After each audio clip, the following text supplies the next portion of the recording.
Tagapulit tayo ng report sa labas sa Impila. Kung saan nagbabalik rider na walang helmet, huhulihin na at i-issuean po ng ticket sa San Luis, Aurora. Narito ang balita ni Romel Roque.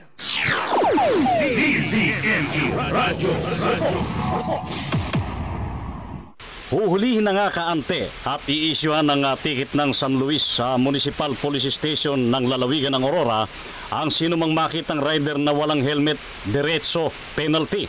Ayon kay Police Lieutenant Susana S. Espanya, PIO ng San Luis Municipal Police Station na kinatawan ng kanyang Chief of Police, Police Major Desiree S. Bulwag.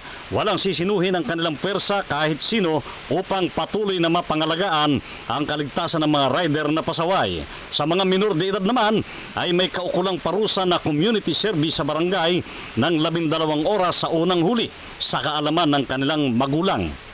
Sa ikalawa ay mayroon ng fine. Ayon sa nakalahad nilang Municipal Ordinance Social Welfare Act ng San Luis Aurora na nilagdaan noong taong 2023 ni Honorable Attorney Rosalinda Matias na may community service pa rin, ngunit may ticket na pag hindi ay ito'y babayaran sa munisipyo at may kaukulang kaso.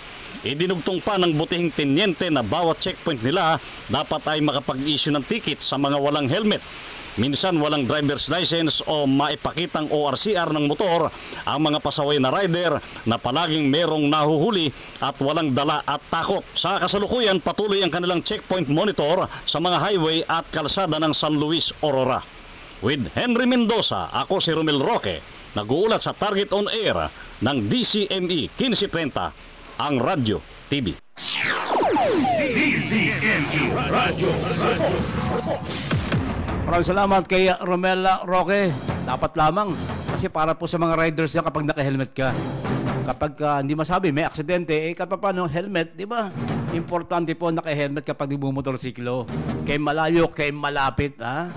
Ganun kami mga, sabi nga ni Alex, dapat ganun lang. Oo, at alam nyo, naranasan ko na rin sumemplang sa motor kung wala akong helmet, nako. wala na dito. Kaya ingat-ingat po yung mga riders, particular ngayon, ha? Maulang Biyernes, may bagyo, nako.